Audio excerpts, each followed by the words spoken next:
The morning sun cast long shadows across the training ground as 11-year-old Akira Tanaka knelt in perfect seiza position, her small hands resting on her thighs.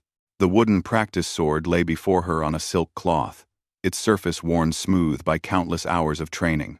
She had been studying the way of the sword for 3 years now, following the ancient traditions her grandfather had taught her father. And her father had taught her. The world had changed dramatically in the past decade. First contact with the Zephyrian Empire had brought humanity into a vast galactic community filled with species that possessed technology beyond human imagination. Energy weapons that could vaporize entire buildings, force fields that could stop projectiles moving at the speed of light, and armor that could regenerate itself after taking damage. In this new reality, many humans had abandoned their traditional weapons and fighting styles, viewing them as relics of a primitive past. But not the Tanaka family. They continued to practice the ancient art of swordsmanship, believing that there was wisdom in the old ways that transcended mere technology. Akira's father, Master Kenji Tanaka, ran one of the last traditional dojos on Earth, and despite the mockery they often received from both humans and aliens alike, he continued to teach anyone who would listen about the true nature of the sword. Today was different, though. Today, representatives from the Zephyrian Empire would be visiting Earth to select human candidates for their military training program. It was an honor that few species had been granted, and the Zephyrians were known throughout the galaxy for their advanced combat techniques and sophisticated weaponry. The selection process would take place at various military installations around the globe. But one group of Zephyrian observers had specifically requested to visit traditional human training facilities as well. Akira's father had received the notification 3 days ago.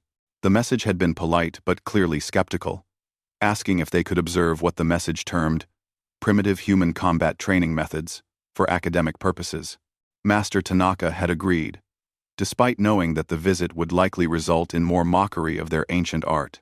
As Akira began her morning meditation, she heard the low hum of an approaching spacecraft. The sound was unlike anything produced by human technology, a harmonic vibration that seemed to resonate through the very air itself. She opened her eyes and saw her father standing at the edge of the training ground, his face calm, but his posture alert. He wore his formal hakama and haori, the traditional clothing of a swordmaster, and his katana hung at his side in its lacquered scabbard. The Zephyrian vessel settled onto the grass with barely a whisper of displaced air.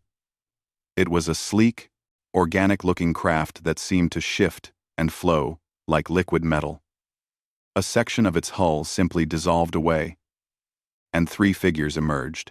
The Zephyrians were tall and elegant, with pale blue skin that seemed to shimmer in the morning light. Their heads were elongated, with large, dark eyes that held an ancient intelligence. They wore form-fitting suits of what appeared to be living metal that moved and adjusted itself constantly. The lead Zephyrian stepped forward and inclined its head slightly. When it spoke, its voice carried the harmonic quality of its species, each word seeming to echo with musical undertones. "Greetings, Master Tanaka. I am Observer Veltar of the Zephyrian Imperial Assessment Division. These are my colleagues, Tactical Analyst Creon and Weapons Specialist Mordun. We appreciate your willingness to demonstrate your traditional methods." There was no malice in the alien's tone, but Akira could hear the barely concealed amusement. To beings who wielded weapons that could reshape matter at the molecular level, a simple steel blade must seem laughably primitive. Master Tanaka bowed deeply, a gesture of respect that seemed to surprise the aliens slightly. "Welcome to our humble dojo, honored observers. I am Kenji Tanaka, and this is my daughter, Akira. We would be honored to share our art with you." Observer Veltar's large eyes fixed on Akira, and she could feel the alien's gaze like a physical weight. "Your offspring trains in these ancient methods as well? How quaint. We had assumed that younger humans would have abandoned such practices in favor of modern combat techniques." "The way of the sword is not merely about combat," Master Tanaka replied calmly. "It is a path of discipline, meditation, and understanding. The physical techniques are only the beginning." Weapons Specialist Mordun stepped forward, its metallic suit shifting to reveal what appeared to be an energy weapon integrated into its arm. With respect, Master Tanaka, we have studied your historical records. Your sword-based combat was rendered obsolete by projectile weapons centuries ago. And projectile weapons are themselves primitive compared to directed energy systems. What possible value could such training have in the modern era? Akira felt a flash of anger at the dismissive tone, but her father's training held. She remained perfectly still, her breathing steady and controlled. This was exactly the kind of reaction her grandfather had warned her about. The true test of a warrior was not how they responded to an enemy's attack, but how they maintained their center when faced with contempt and ridicule. Perhaps a demonstration would be more illuminating than words, Master Tanaka suggested. Akira, would you show our guests the morning kata? Akira rose smoothly to her feet and picked up her practice sword. It was made of white oak, carefully shaped and balanced to match the weight and feel of a real katana. She had been working with this particular bakken for over a year, and it felt like an extension of her own body. She moved to the center of the training ground and took her starting position. The Zephyrians watched with what appeared to be polite interest, though Akira caught tactical analyst Krian checking some kind of device integrated into its suit, probably recording everything for later analysis. Akira began the kata slowly, each movement precise and deliberate. The sequence told a story of combat against multiple opponents, each technique flowing seamlessly into the next. To the untrained eye, it might have looked like an elaborate dance, but every gesture had meaning. Every step and turn served a tactical purpose. As she moved through the forms, something strange began to happen. The wooden sword in her hands seemed to grow lighter, and she felt a connection to something larger than herself. It was as if she could sense the presence of every warrior who had ever practiced these same movements, stretching back through centuries of tradition. Her grandfather's words echoed in her mind. The sword is not a weapon, child. The sword is a teacher. It teaches us about ourselves, about balance, about the nature of conflict and resolution. The kata reached its climax, a series of rapid cuts and thrusts that would have devastated multiple attackers. Akira's movements became a blur of controlled violence, the wooden blade cutting through the air with sharp, whistling sounds. Then, suddenly, she was still. The sword held in perfect chiburi position, ready to be sheathed. The silence that followed was profound. Even the Zephyrians seemed momentarily taken aback by the intensity and precision of what they had witnessed. But then observer Veltar made a sound that Akira realized was the Zephyrian equivalent of laughter. Truly impressive from an artistic standpoint, the alien said. The precision and control are remarkable for such a young being, but I fail to see how these elaborate movements would serve in actual combat. Modern warfare is conducted at ranges of kilometers, not meters. A warrior wielding such a weapon would be neutralized before they could even see their opponent. Weapons specialist Mordoon nodded in agreement. Our basic energy rifles can accurately target and eliminate threats at distances exceeding 10 kilometers. Our personal defense shields can deflect or absorb any kinetic projectile. What you have shown us is beautiful, but it is the beauty of a museum piece, not a functional combat technique. Akira felt her cheeks burning with embarrassment and anger. She had poured her heart into that demonstration, channeling everything her father and grandfather had taught her, and these aliens dismissed it as a mere curiosity. But before she could respond, Master Tanaka placed a gentle hand on her shoulder. Your observations are correct from a purely tactical standpoint, he said to the Zephyrians. In terms of range and destructive power, the sword cannot compete with modern weapons, but you are judging it by the wrong criteria. The sword is not a tool for destruction. It is a tool for understanding. Understanding what? Tactical analyst Krian asked, its voice carrying a note of genuine curiosity. Understanding the nature of conflict itself, Master Tanaka replied. Understanding the difference between fighting and winning. Understanding that sometimes the greatest victory comes not from defeating your enemy, but from helping them defeat themselves. The Zephyrians exchanged glances, and Akira could sense their confusion. These concepts clearly didn't translate well to their way of thinking. Observer Veltar stepped forward, its expression becoming more serious. Master Tanaka, we appreciate the philosophical aspects of your training, but we are here to assess practical combat capabilities. The Zephyrian Empire faces real threats from hostile species. We need warriors who can protect our colonies and defeat our enemies, not philosophers who speak in riddles about swords. I understand your position, Master Tanaka said. But perhaps there is value in seeing how these primitive methods might complement your advanced technology. Would you be willing to participate in a small exercise? Weapons specialist Mordoon stepped forward eagerly.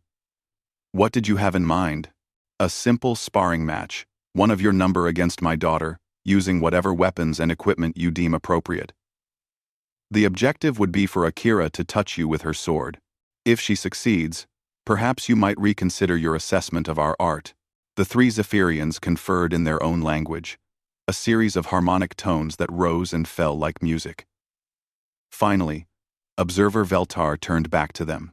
Very well. This could provide useful data on human determination and adaptability. Weapons. Specialist Mordoon will participate. What are the rules of engagement? And no permanent harm to either participant, Master Tanaka said.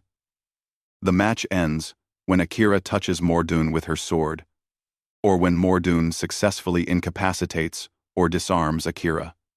The training ground will be the arena. Mordoon's suit began to shift and change. Weapons systems, emerging from hidden compartments. Energy projectors extended from its arms, a personal shield generator activated with a shimmering blue glow, and what appeared to be sensor arrays deployed around its head. Within moments, the Zephyrian had transformed from a simple observer into a walking weapons platform. I will set my systems to non-lethal settings, Mordoon announced. The energy bursts will cause temporary paralysis rather than tissue damage. Is this acceptable? Master Tanaka looked at his daughter, his expression serious. Akira, you don't have to do this. These beings possess technology we can barely understand, but Akira was already moving toward the weapons rack where the real swords were kept. Her training had been leading to this moment, though she hadn't known it until now. Every hour of practice, every lesson about patience and timing and reading her opponent's intentions had prepared her for exactly this kind of challenge. I'm ready, father, she said, selecting a katana that had belonged to her great-grandfather. The blade was over 200 years old. Its steel folded and refolded thousands of times by master smiths. It was sharp enough to cut through bone, but more importantly, it was perfectly balanced and responsive to her will. She drew the sword and felt the familiar weight in her hands. The metal seemed to sing as it emerged from the scabbard, a pure note that hung in the air for a moment before fading. The Zephyrians watched with interest as she performed a brief ritual of preparation, testing the blade's balance and settling into her stance. Fascinating.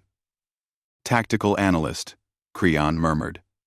The psychological preparation appears to be as important as the physical readiness. Observer Veltar raised one elongated hand. Begin when ready. Mordoon immediately activated its weapon systems, energy beams lancing out toward Akira. But she was already moving, her body flowing like water around the attacks. The training ground filled with the crackle of energy weapons and the whisper of displaced air as Akira danced between the deadly beams. She didn't try to approach directly. Instead, she moved in a spiral pattern, gradually closing the distance while forcing Mordoon to constantly adjust its aim. The alien's technology was impressive, but it had limitations. The energy weapons needed a moment to recharge between shots, and the targeting systems had to track her movement and calculate firing solutions. Akira's grandfather had taught her about these moments of vulnerability. Every weapon has a rhythm, he had said. Every fighter has a pattern. Your job is to find that rhythm, understand that pattern, and use it against them. She began to see it now. Mordoon's attacks came in groups of 3, followed by a brief pause as the systems recharged. The alien favored its right side, and its shield generator created a small blind spot on its left flank. Most importantly, it was thinking like a technologist, relying on its equipment to provide solutions rather than trusting its own instincts. Akira feinted to the right, then rolled left, as the expected volley of energy beams seared the air where she had been. The movement brought her inside Mordoon's effective range, too close for the energy weapons to track properly. The alien tried to backpedal, but Akira was already there. Her sword extended in a perfect thrust that would have pierced its chest if she had chosen to complete the attack. Instead, she pulled the blade back and stepped away. Returning to her ready stance, the silence that followed was absolute. Even the morning birds seemed to have stopped singing. Observer Veltar's large eyes were fixed on the scene before them, where a small human child had just demonstrated the complete inadequacy of advanced Zephyrian military technology. How? Weapons, Specialist Mordoon asked, its harmonic voice carrying notes of confusion and dismay. My sensors detected your movement. My targeting systems tracked your position. My weapons should have incapacitated you long before you reached striking range. Akira bowed respectfully to her opponent before answering. You fought against your technology. I fought with my sword. Your machines told you where I was. My training taught me where you would be. The young girl's words hung in the air, like a challenge to everything the Zephyrians believed about combat and warfare. They had come to Earth expecting to find primitive beings clinging to obsolete traditions.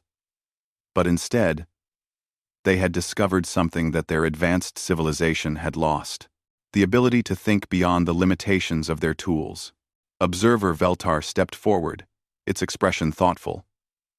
Explain this concept of fighting with your sword. The sword doesn't think, Akira said, sheathing the blade with a fluid motion. It doesn't calculate, or analyze, or predict. It simply responds to my will, my training, my understanding of the moment.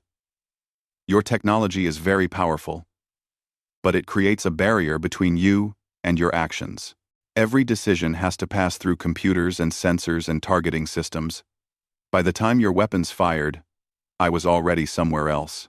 Tactical analyst Creon was frantically recording everything on its integrated systems.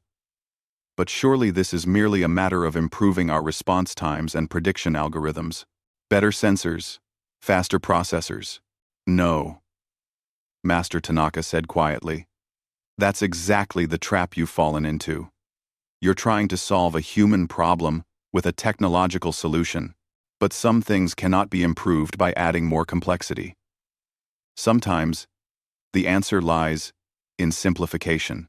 The morning sun had climbed higher during their conversation, and the training ground was now fully illuminated. Akira could see her reflection in the polished surface of the sword at her side.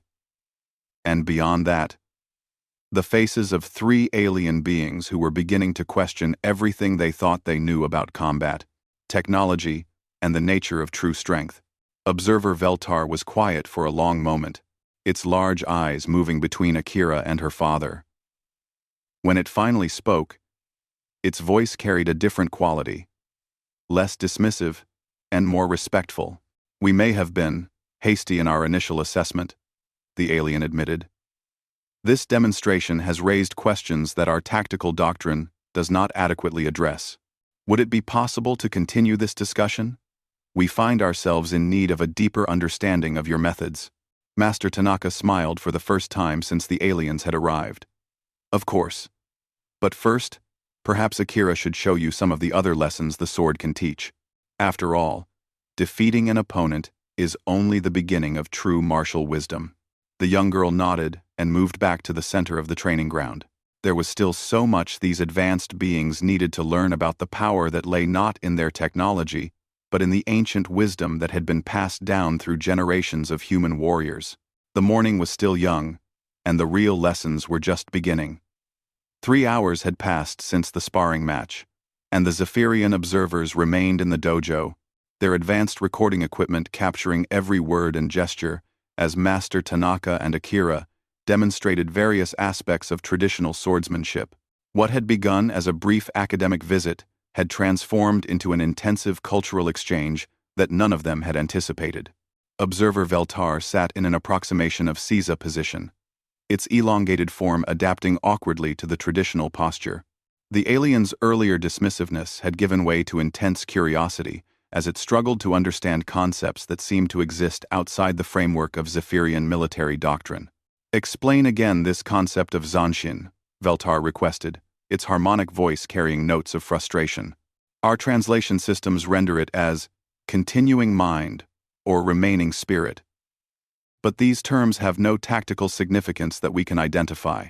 Akira looked to her father, who nodded encouragingly. The young girl had been answering questions for the better part of an hour, and her explanations were proving more illuminating than years of military analysis. "Zanshin is the awareness that continues after an action is completed," Akira said, settling into a comfortable sitting position. "When you struck at me with your energy weapons, you focused completely on the attack itself. But the moment you fired, your attention moved to calculating the next shot. You lost awareness of what was happening in that moment. But that is logical, tactical procedure. Weapons," Specialist Mordoon interjected. "Continuous engagement requires constant threat assessment and target acquisition. Dwelling on previous actions reduces combat effectiveness." "Does it?" Master Tanaka asked quietly. "Tell me, during your engagement with Akira, did you notice the way she moved her left foot just before each of her direction changes?" Mordoon's suit flickered as it reviewed the recorded data. "The foot movement. Yes. There was a pattern, a slight pivot that preceded each evasive maneuver. Our targeting systems did record this, but you didn't see it," Akira said. "Your machines saw it and recorded it, but you weren't truly aware of it. Zanshin would have allowed you to perceive that pattern not as data to be processed, but as intention to be understood." Tactical analyst Krian had been reviewing its own recordings throughout the conversation. "We are beginning to see the fundamental difference in approach. Our combat methodology relies on technological supremacy and overwhelming firepower. Your methods appear to focus on awareness and adaptation, among other things," Master Tanaka confirmed. "But perhaps it would be helpful to demonstrate some of the more advanced applications of these principles. Akira, would you show our guests the lesson of the paper and the stone?" Akira rose and moved to a low table where her father had placed a sheet of rice paper and a smooth river stone. The aliens watched with interest as she positioned the stone above the paper, then released it. The heavy stone tore straight through the delicate paper, leaving a ragged hole. "As expected," Observer Veltar noted, "the superior force overcame the weaker material." "Indeed," Master Tanaka said. "Now, Akira, show them the second part." This time, Akira held the paper loosely in her hands, allowing it to curve and flex. When the stone fell, instead of trying to stop it, she moved the paper aside at the last moment. The stone passed harmlessly through the space where the paper had been, while the paper remained completely undamaged. "Interesting," Creon murmured. "A demonstration of evasion over resistance." "More than that," Akira said. "This shows the difference between meeting force with force and redirecting force to serve your purpose. Your weapons are very powerful, but they can only strike where you aim them. If your target is not where you expect it to be, all that power becomes useless." Mordoon's weapon systems performed a quick diagnostic cycle. "But surely this principle has limitations. Against area effect weapons, or in confined spaces, evasion becomes impossible." "True," Master Tanaka acknowledged. "Every principle has its boundaries. But consider this. What if the goal is not to destroy your enemy, but to understand them? What if winning a battle means finding a solution that serves both parties?" The three Zephyrians exchanged those musical phrases that served as their private communication. Akira was beginning to recognize some of the tonal patterns, and she sensed that they were debating something of significant importance.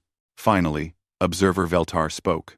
"Master Tanaka, I must share something with you that may change the nature of our discussion.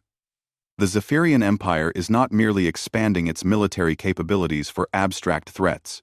We face a very real and immediate danger from a species called the Vorthak. The alien's manner became more serious as it continued. The Vorthok are a warrior culture that has conquered 17 star systems in the past century. Their technology is roughly equivalent to our own, but their tactical doctrine is based on overwhelming aggression and total destruction of opposition forces. Every diplomatic contact has resulted in immediate attack. Every attempt at negotiation has been met with violence. Creon activated a holographic display that showed star charts and battle formations. Our latest intelligence suggests that they will reach the Sol system within 6 months. Earth, as humanity's homeworld, will be one of their primary targets. We came here seeking human recruits because your species has shown remarkable adaptability in combat situations. But now you're wondering if our primitive methods might offer insights that your advanced tactics cannot provide, Master Tanaka finished. Precisely, Veltar said. Our conventional approach to the Vorthok threat involves matching their firepower with superior technology and coordinated fleet actions. But repeated engagements have shown that they adapt quickly to our tactics. What you have demonstrated today suggests an entirely different approach to conflict resolution. Akira felt a chill as the implications became clear. These alien observers weren't just conducting academic research. They were preparing for a war that would determine the survival of both human and Zephyrian civilizations. Tell us about the Vorthok, she said. Not their weapons or their ships, but who they are. What do they want? What drives them to conquest? Mordune's weapon systems retracted as it accessed its databanks. They are a silicon-based life form, roughly twice the size of humans, with natural armor plating and enhanced physical strength. Their society is organized around warrior clans that compete for dominance through combat trials. They believe that conflict is the natural state of existence, and that peace is a form of weakness that leads to stagnation and death. They sound like samurai, Akira said quietly. Her father's eyes widened at the observation. Explain that thought, daughter. The historical samurai weren't just warriors, Akira said, her mind racing through the connections she was seeing. They were bound by a code of honor that emphasized loyalty, courage, and acceptance of death in service to their lord. They believed that life without purpose was meaningless, and that the warrior's path was the highest calling. She turned to the Zephyrians. Have you ever tried to understand what the Vorthok consider honorable? What they respect in an opponent? We have attempted to analyze their behavioral patterns, Creon replied. But their actions appear to follow no logical strategic framework. They often choose tactically inferior positions if they offer the possibility of more intense combat. They refuse to retreat even when facing overwhelming odds. From a military perspective, their behavior is irrational, or it follows a different kind of logic, Master Tanaka said thoughtfully. Akira, demonstrate the kata of the persistent pine. Akira moved to the center of the training ground and drew her sword. This kata was one of the more advanced forms, representing a warrior who faces impossible odds but continues to fight with perfect technique and unwavering spirit. The movements were slower than combat speed, emphasizing the mental state of the practitioner over physical prowess. As she moved through the sequence, Akira explained each gesture. Here, the warrior is surrounded by enemies. Rather than trying to escape or call for help, she accepts her situation and focuses on the purity of her technique. Each cut is perfect. Each step is precise, because she knows that this may be her last opportunity to demonstrate her skill. The kata reached its climax with a series of cuts that would be impossible to survive, yet the warrior continued to fight with undiminished intensity until the very end. When Akira completed the sequence, she was breathing heavily, not from physical exertion, but from the emotional intensity of inhabiting that mindset. The persistent pine grows alone on the mountain peak, Master Tanaka explained. It faces constant storms, bitter cold, and rocky soil. A tree that sought only survival would grow in the sheltered valley, but the pine chooses the harsh environment because that is where it can express its true nature most fully. Observer Veltar was very quiet for several minutes, its large eyes fixed on some distant point. When it finally spoke, Its voice carried new harmonics that suggested deep contemplation.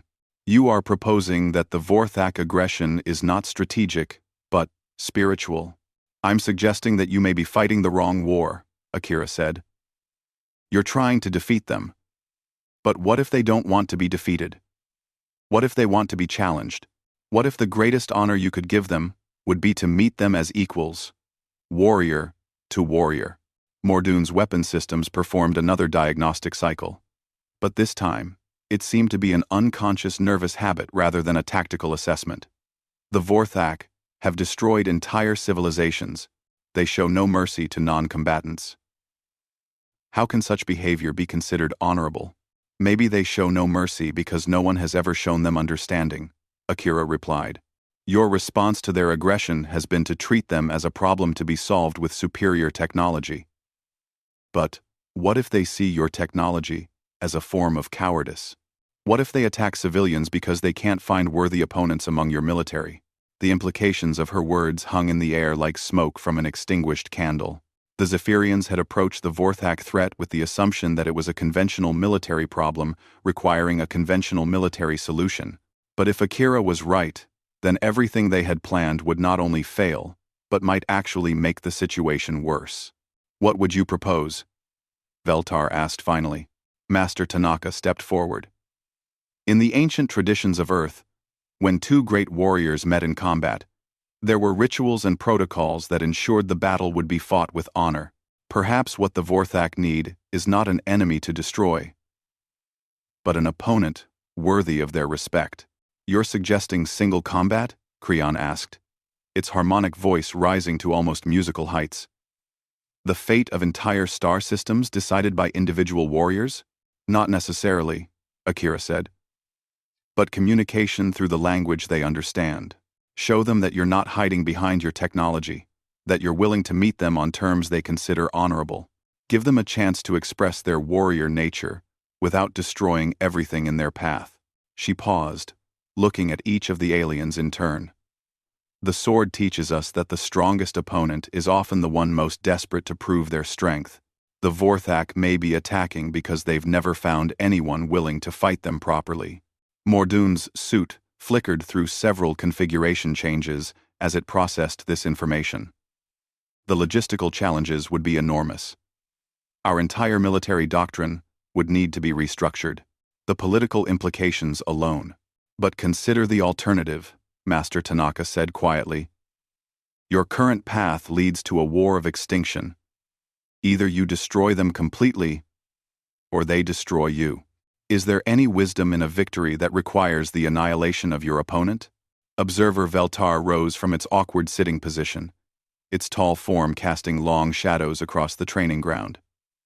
You have given us much to consider, Master Tanaka.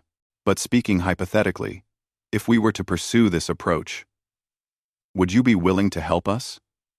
Would you teach our warriors these methods of understanding and adaptation? Of course, Master Tanaka replied. But the real question is whether your people would be willing to learn. These principles cannot be programmed into your technology or reduced to tactical algorithms. They must be internalized, practiced, and lived. Akira stepped forward, her young face serious with the weight of what she was about to propose. There's something else to consider. If you really want to communicate with the Vorthak in their own language, you need someone who truly understands the warrior's path. Someone who has learned to fight not just with weapons, but with heart and spirit. The three Zephyrians looked at her with growing understanding. The small human child who had defeated their advanced weapons systems was now offering to help them prevent a galactic war. You would be willing to serve as an intermediary? Veltar asked carefully. I would be willing to show them that humans understand the way of the warrior, Akira replied. That we respect strength and honor courage. That we're worthy opponents, not just clever technologists hiding behind superior equipment. As the afternoon sun began to slant through the trees surrounding the dojo, the foundation was being laid for a completely new approach to the greatest threat the galaxy had ever known. 3 advanced alien warriors were learning from an 11-year-old girl that sometimes the most sophisticated solution was also the most ancient one. The path forward would be dangerous and uncertain. But for the first time since the Vorthok threat had been identified, there was hope for a resolution that didn't require the destruction of entire civilizations. The way of the sword, it seemed, had lessons to teach that transcended species, technology, and the vast distances between the stars. 6 months later, Akira Tanaka stood on the observation deck of the Zephyrian flagship Harmonious Resolve, watching the stars wheel past as the combined human-Zephyrian fleet approached the edge of the Sol system. Her katana hung at her side in a specially crafted magnetic scabbard designed by Zephyrian engineers to work in zero gravity, while her modified environmental suit bore the symbols of both her family's Mon and the Zephyrian imperial insignia. The month since the aliens' first visit to the dojo had transformed everything. News of Akira's demonstration had spread through both human and Zephyrian military circles, leading to an unprecedented cooperation between the two species. Dozens of Zephyrian warriors had traveled to Earth to study traditional martial arts, while human experts in military history and warrior philosophy had been integrated into Zephyrian strategic planning committees. But the real test was approaching. Long-range sensors had detected the Vorthak warfleet 3 days ago, and the initial contact protocols that had been developed during the intensive training period were about to be put into practice. Everything depended on whether the theories about Vorthak psychology were correct, and whether a small human girl could bridge the gap between two alien civilizations. Observer Veltar approached, its movements graceful, even in the artificial gravity of the ship. Over the months, the alien had become not just a colleague but something approaching a friend. Its understanding of human concepts had deepened considerably, and it had even attempted to learn some of the basic sword forms, though its physiology made traditional techniques challenging. "Akira," Veltar said, its harmonic voice carrying notes of concern. "The Vorthak fleet has responded to our initial transmission. They are willing to meet for what they term a challenge discourse, but they insist on protocols that our diplomatic corps finds troubling." "What kind of protocols?" Akira asked, though she suspected she already knew. "Single combat between chosen representatives, with the outcome determining the terms of any larger engagement. They have specifically requested that humans participate, having apparently learned of your species' presence in our fleet through their intelligence networks." Akira nodded. This was exactly what the Strategic Planning Committee had predicted. The Vorthok had been studying their opponents just as intensively as they themselves were being studied. The warrior culture that the Zephyrians had dismissed as irrational was proving to be far more sophisticated than anyone had realized. "What are our people's objections?" she asked. Tactical analyst Creon materialized from a nearby corridor, its suit configurations updated with new sensor packages designed for close-contact combat analysis. "The primary concern is the precedent it sets. If we agree to resolve interstellar conflicts through individual combat, we essentially abandon centuries of diplomatic and military doctrine. But if we refuse, we demonstrate that we don't understand or respect their values," Akira countered, "which means they'll see us as exactly what they've always believed we are, cowards hiding behind superior technology." Weapons specialist Mordun joined the conversation, its own equipment now supplemented with traditional close combat weapons from a dozen different human cultures. The alien had become particularly fascinated with the concept of honorable combat and had spent weeks training with various Earth masters. "The Vorthok have made an additional request," Mordun announced. "They want the combat to take place on neutral ground, using what they term traditional weapons of honor. Our analysis suggests they're referring to non-technological armaments." Akira smiled. "They want to see if we're really warriors, or just clever engineers with advanced toys. This is perfect." "Perfect?" Veltar's harmonic tones rose to almost musical heights. "Akira, the Vorthak champion will likely be 3 times your size and possess natural armor that could deflect most kinetic weapons. How can you possibly consider this an advantageous situation?" "Because size and strength aren't the only factors in combat," Akira replied, her hand resting unconsciously on her sword hilt. My grandfather used to tell me about the legendary duel between Miyamoto Musashi and Sasaki Kojiro. Kojiro was bigger, stronger, and carried a longer sword. Everyone expected him to win easily, but Musashi understood something his opponent didn't. Master Tanaka's voice came from behind them.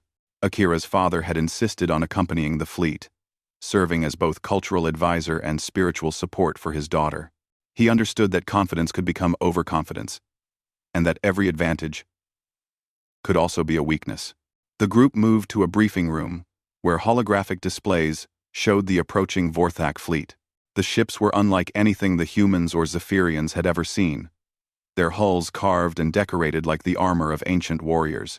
Instead of the smooth, efficient designs that dominated galactic military architecture, the Vorthak vessels looked like they had been crafted by artist warriors who valued beauty and tradition over pure functionality.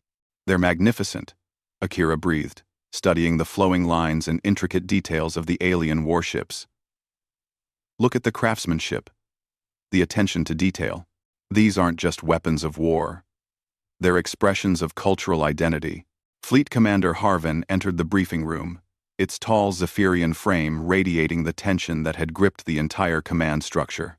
As the military leader responsible for the safety of both fleets, the alien was clearly struggling with the decision to allow the fate of entire civilizations to rest on single combat. "The Vorthak have transmitted their terms," Harvin announced. "The challenge will take place on the surface of a dead world, at the system's edge. Each side may send one champion, armed with traditional weapons only. The winner's people will be granted the right to determine the nature of future interactions between our species." "It's everything we hoped for," Master Tanaka said quietly. "They're offering us exactly the kind of engagement that allows for mutual respect rather than mutual destruction." "But if Akira loses?" Kreon asked. "Then, we'll face the consequences with honor," Akira replied. "But I don't intend to lose. I've been preparing for this my entire life, even though I didn't know it until now." The next few hours passed in a blur of final preparations. Zephyrian engineers worked to modify Akira's environmental suit, incorporating lessons learned from months of cross-cultural training. The suit was lighter and more flexible than standard issue, designed to interfere as little as possible with traditional combat techniques while still providing life support in the harsh environment of the chosen world. Her sword had been examined and approved by both sides as meeting the criteria for traditional weapons of honor. The Vorthak seemed particularly impressed by its age and craftsmanship, with their communications indicating respect for what they termed a blade worthy of legend. As the fleet approached the designated world, Akira spent time in meditation, following the breathing exercises her grandfather had taught her. The weight of responsibility was enormous, but she found her center in the familiar rituals of preparation that had been passed down through generations of warriors. The world chosen for the combat was a barren rock orbiting a dying star, its surface scarred by ancient impacts and erosion. But there was a strange beauty to the desolation, and Akira felt a sense of rightness as she looked down at the arena where centuries of conflict might finally be resolved. The Vorthak champion was revealed when both ships landed on opposite sides of a vast crater that would serve as their battleground. The alien was indeed massive, standing nearly 3 meters tall, and covered in natural armor plating that gleamed like polished stone. Its weapon was a curved blade nearly as long as Akira was tall, its surface etched with symbols that spoke of generations of warrior tradition. But what struck Akira most strongly was not the champion's size or equipment, but its bearing. The Vorthak moved with a fluid grace that spoke of decades of training, and its posture radiated the kind of centered awareness that she recognized from her own practice. This was not a mindless brute driven by aggression, but a master warrior who had dedicated its life to perfecting its art. As the two combatants approached each other across the crater floor, Akira felt a strange sense of kinship with her opponent. Despite the vast differences in their biology and culture, they were united by something deeper than species loyalty or political allegiance. They were both students of the way of the warrior, and this moment represented the culmination of everything they had learned. The Vorthak champion stopped at the prescribed distance and performed what was clearly a formal salute, its massive blade held in perfect guard position. When it spoke, its voice carried the same harmonic qualities as the Zephyrians, but with deeper, more resonant tones that seemed to vibrate through the ground itself. I am Kethvar, of the Iron Scale clan, student of the Endless Path, bearer of the seventh mark of honor. I greet you, small warrior of the distant world, and acknowledge your courage in accepting this challenge. Akira bowed in the traditional manner, her katana held at her side in proper form. I am Akira Tanaka, of the House of the Rising Sun, daughter of masters, keeper of ancient ways. I greet you, honored Kethvar, and thank you for this opportunity to test our skills against each other. The ritual words hung in the thin atmosphere of the dead world, transmitted to both fleets by the recording equipment that surrounded the crater. This moment was being witnessed by millions of beings across multiple star systems, all hoping that two warriors could find a path that countless diplomats and generals had failed to discover. Kethvar raised its enormous blade to a ready position, the weapon's surface catching the light of the dying star and throwing it back in brilliant flashes. Tell me, young human, what do you understand of the warrior's burden? That strength without wisdom leads to destruction, Akira replied, drawing her own sword with a smooth motion that seemed to flow like water. That victory without honor is merely another form of defeat. That the greatest battles are not fought against our enemies, but against our own limitations. Enderfor, spoken like one who has walked the path, Kethvar acknowledged. But words are wind, and the true test lies in action. Show me the strength of your spirit, Akira Tanaka. The combat began not with a rush of violence, but with careful circling as each warrior studied their opponent. Kethvar's size and reach were formidable advantages, but Akira could see that the massive blade, while devastatingly powerful, was also slow to change direction once committed to an attack. More importantly, she began to understand the pattern of her opponent's movement. Like herself, Kethvar had been trained in formal techniques that emphasized balance and control over raw aggression. The alien's footwork followed principles similar to those she had learned, adapted for different physiology, but based on the same fundamental understanding of how to move efficiently and maintain proper distance. When the first real exchange came, it was breathtakingly beautiful. Kethvar's massive blade swept down in an arc that would have split a starship hull, while Akira flowed aside like smoke, her katana tracing a silver line through the air that would have found the gap in the alien's armor if she had chosen to complete the cut. Instead, both warriors stepped back and acknowledged each other's skill with slight bows.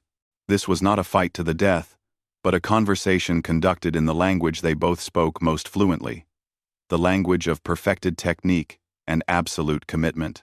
As the combat continued, something extraordinary began to happen. The movements of both warriors became a kind of dance, each technique flowing into the next with mathematical precision. They were not trying to destroy each other, but to express the full depth of their training and understanding. Watching from orbit, the crews of both fleets saw something that would change their understanding of what it meant to be a warrior. The human child and the massive alien were demonstrating that true strength lay not in the ability to defeat one's opponent, but in the ability to challenge them to exceed their own limitations. The decisive moment came when Akira saw her opening. Kethvar committed to a powerful overhead strike that would have been impossible to block or deflect. But instead of trying to oppose the attack, Akira stepped into it, moving past the point where the blade would land, and bringing her katana up in a perfect rising cut that stopped just short of the alien's throat. The silence that followed was profound. Then Kethvar began to make a sound that Akira realized was laughter, deep and harmonious and filled with genuine joy.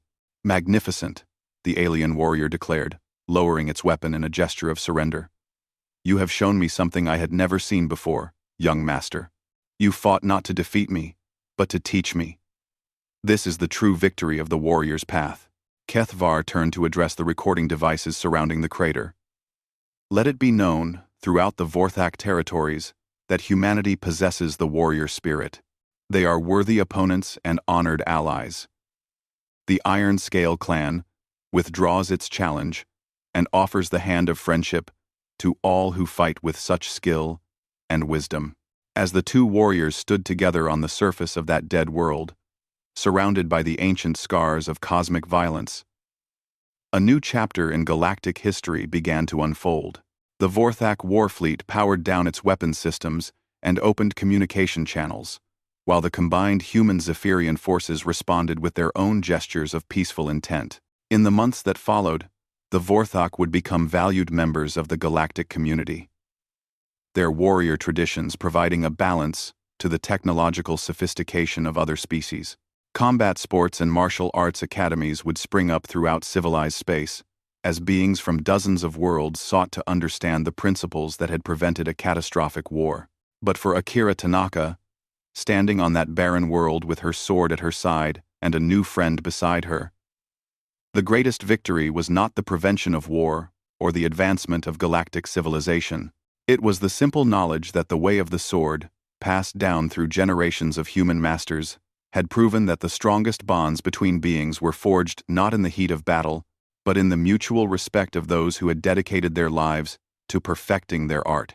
The small girl from Earth had taught the galaxy that sometimes the most primitive weapon could be the most sophisticated tool, and that the ancient wisdom of the warriors would always have something to offer to those brave enough to listen. The stars themselves seemed to shine a little brighter as the fleets turned toward home, carrying with them the promise of a future built not on the ashes of the defeated, but on the foundation of mutual understanding and shared honor. The way of the sword had shown them all that true strength lay not in the power to destroy, but in the wisdom to know when not to use that power at all.